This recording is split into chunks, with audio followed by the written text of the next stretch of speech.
Bonjour à tous et merci de nous rejoindre sur TV Finance pour cette émission dédiée aux produits de bourse. Avec nous sur le plateau, notre invité c'est Christophe Grosser, responsable des produits de bourse chez Unicredit. Bonjour Christophe. Bonjour. Alors on commence par la première question et le décryptage des volumes d'échanges enregistrés sur les produits de bourse à Paris. Des volumes qui avec cette période pasquale se sont peut-être tassés un petit peu sur le marché des produits de bourse. Le chiffre 201 millions d'euros échangés depuis le début du mois, donc on reste sur une moyenne légèrement en deçà de ce que nous avions connu au mois de mars, puisqu'elle s'établit à 11,84 millions d'euros échangés en moyenne chaque jour.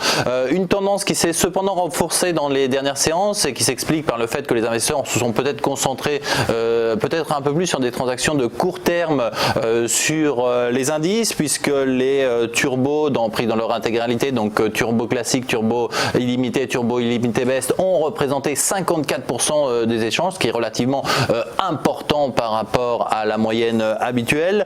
Les varants en léger repli, 25% des échanges, 13% sur les certificats leverage et 1,09% sur les stability. Donc on le voit, des investisseurs qui ont clairement privilégié des stratégies directionnelles, que ce soit par le biais de turbo, varant ou leverage, donc sur différents horizons d'investissement.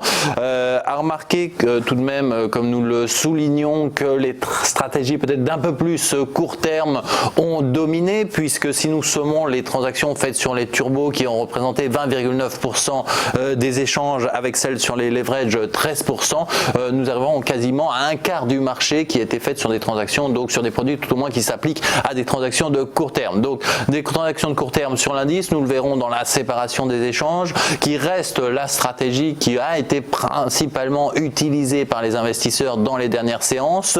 À remarquer également que les stratégies de volatilité, donc varant et stability, sont en repli. Nous verrons l'évolution de la volatilité qui malheureusement se poursuit dans sa tendance depuis le début de l'année, puisque l'ensemble de ces produits qui nous permettent de nous positionner sur une hausse ou une baisse de la volatilité n'ont représenté finalement que 26% des échanges, qui est relativement limité puisque nous sommes habitués à les voir plus entre 35 et 40%. Donc des investisseurs qui ont privilégié dans ces dernières séances des stratégies de court terme, principalement sur les indices. Nous le verrons dans la répartition des échanges. Quelques stratégies d'un peu plus long terme sur une sélection de valeurs. Donc ce qu'on peut retirer de cette fin du mois d'avril, c'est que l'activité s'est peut-être un petit peu repliée par rapport à ce que nous connaissions dans les dernières semaines. Nous attendons cependant et nous rentrons, je dirais, de plein pied dans la campagne de résultats, et ce qui généralement se traduit par un rebalancement des transactions qui sont faites sur l'indice. Le détachement des dividendes sur l'indice va impacter effectivement, rendre peut-être un peu plus compliqué les stratégies sur le CAC, puisque le CAC détache ses coupons, et nous permettre de nous positionner sur des actions qui vont pouvoir bouger dans les prochaines séances du fait de l'annonce d'un résultat ou d'annonce qui serait faite à ces moments-là. Donc une clôture du mois d'avril principalement orientée sur des transactions court terme sur l'indice. Nous attendons par contre avoir une évolution vers des transactions peut-être plus orientées sur des produits liés aux actions dans les prochaines semaines.